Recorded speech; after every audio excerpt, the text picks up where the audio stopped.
My dear friends, we are once more welcome to an edition of our program, Omega Inspirational Nuggets. In this program, we try as much as possible to share a few of our thoughts on mental health issues so that we can be able to be of help to each other. Dear friends, we have already been talking about the issue of social anxiety, and we discovered that social anxiety is linked up with two things: a certain thought pattern that is in our head that is a result of the pain that we find in our body. And so the pain in our body is the information gets from our body to our mind, and since our mind is a meaning making machine, the mind makes meaning of what we get from the it gets from the body. And so that is how, if the message that the body sent to the mind is a negative one, therefore the outcome will be issues like pain, frustration, and in the scenario, a thought pattern about suicide.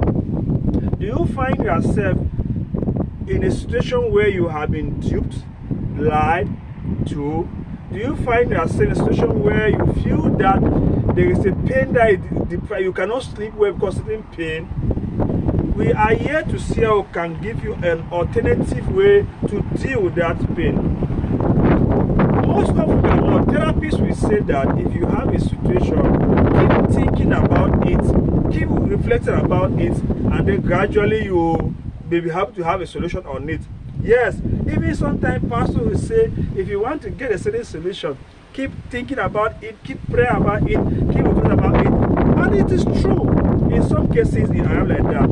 In this program, we are trying to give an alternative to that traditional way of always thinking that we should reflect on a situation. My dear friend, social anxiety. Today, the program is meant to help us to answer the question: how do we separate the pain in our body that connects to a third party in our heads? Or how do we alter the type of pain we feel in our body from what we get in our head? Those who are coming new to this program might not actually connect where we are coming from. This is the third part of this same program of social anxiety. So those who have been following before understand that we already define social anxiety. We look at various examples of social anxiety, and today we are trying to look at how we can make a deep, we can break the cord, cut the cord that live on the situation of pain. Because we believe that the pain that we may find so in our body in itself is helpless unless that pain sends emotion to our mind, and our mind reflects on the pain, and they will now find us in a situation of frustration, sickness, and even thinking the thoughts of suicide. But then what we want to say here is that this program today is meant to help us. How do we try to cut off, to remove our mind from thinking about our pain in a way that can cause us more pain? Because it is only about thinking about that pain over and over that we get more pain. If we are able to stay without thinking about that pain, we can be able to survive the situation. And so, my dear friend, today our program is meant for us to see how we can break that vicious cycle so that the pain can subside because we ignore it. Dear friends, let us see this case. It is not easy to be sincere, to ignore a pain that is in your body. Let's be frank. It is not actually easy to say, I will not think about this situation. Let us be honest. But then it takes discipline to be able to say, no, this is the solution in this case. I will not keep on thinking about what has kept me in a hole, in the same position. I will not keep on thinking about what will end up giving me more negative thoughts. I'll try as much as possible to follow perhaps a plan B. This program is meant to give us that plan B. We say in this program, we cover where you are covered. You get the point? We cover where you are covered in this very program. So we are saying that since social anxiety is a vicious cycle. Pain somewhere in the body that connects to the brain, and the brain thinks about it and send the message back to the body to the brain to the body. Since there is a vicious cycle, it's okay. Since there is a vicious cycle that we are working on, the goal for us to have a solution is to break that vicious cycle so that the pain in our body is not connected any longer to our brain. And so therefore, we are able to isolate the pain and able to isolate the thought pattern. And so we'll not be anxious, because it is that anxiety that keeps us worried and deprives us of enjoying the moment. Thus the name social anxiety. It deprives of the anxiety, deprives of enjoying, socialization is interacting with people, with friends, with loved ones. Because you keep on thinking about that pain, it robs you of socialization, and so you are left with what we call social anxiety. Dear friends, the question now is, how do we therefore separate the anxiety from, how do we separate the pain, the sensation in a certain part of our body from sending, or how do we stop it from sending negative thoughts in our mind and then keep on reflecting on it? We are saying that there are two main ways for us we can do this. One, we can either decide to concentrate hard on the pain, not thinking about the pain, but limiting ourselves about the pain and not making a reflection. Oh, what may happen? Oh, what may happen later? No. We walk about the pain in the present situation. Or secondly, we can also decide to ignore it. It takes discipline to actually ignore it, and then once we ignore it or stop thinking about it, our body gets used to it. Our body adapts to that new situation. To be very honest, it is not easy. It's uncomfortable to not think about the pain you are going through. But guess what? It seems to be the most reachable solution, because earlier therapists have told us that let us keep thinking about it, and it has resulted to, in some cases it has resulted to suicide. People have thought until they develop mental breakdown, they develop the mind to commit suicide, because they keep on thinking about the problem and not about the ignoring the problem or taking their mind elsewhere. The solution we are giving here is scriptural. If we can help ourselves to heal fast by focusing on the pain and not thinking about the pain in itself. We focus. Okay, yeah, I have a. Okay, yes, somebody told me lies. Okay, he has lied to me. Oh yes. Okay, sometimes life is full of lies and truth. I will not keep on thinking about this lie, but I'll look for a solution. That is a way we are providing, the solution we are providing now. What is the plan? What next? But other cases will say, no, but why did he lie to me? Maybe he was doing this. I should sue him to court. I should look at other ways to handle this, because he has lied to me. That's what we're trying to avoid here.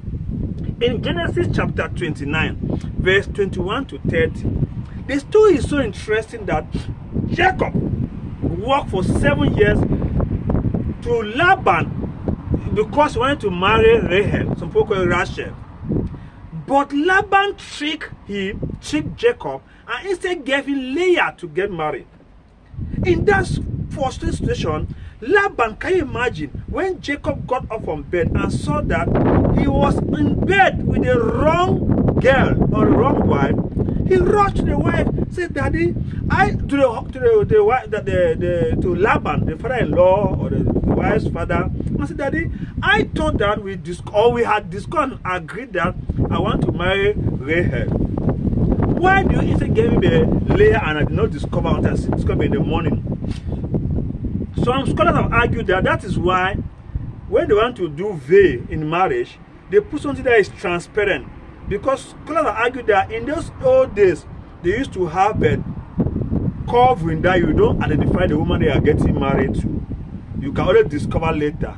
And if at all you are tipsy or excited, sometimes it's tricky.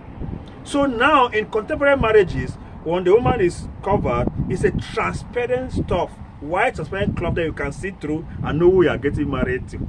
Of course, also open that and see the woman's face. Dear friends, so what we are saying is that once Jacob discovered that they gave him Leah instead of the Rachel that he wanted, he rushed to Laban, the father-in-law.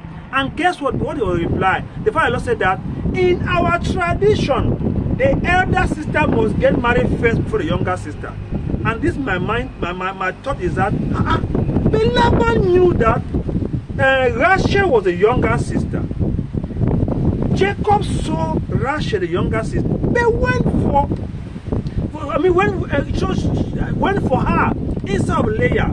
You will have told him in the beginning, no, please, you can't marry Rachel first. Leah must marry first. But what I brought this story because of the message in social anxiety, how we can be able to focus on the pain, not thinking about its outcome, not reflecting on how we have been caused to feel pain, cheated, but looking at the solution. Jacob then agreed with Laban that he will still work for more 7 years to get married to the wife of his youth, to his heart desire, that's Rachel.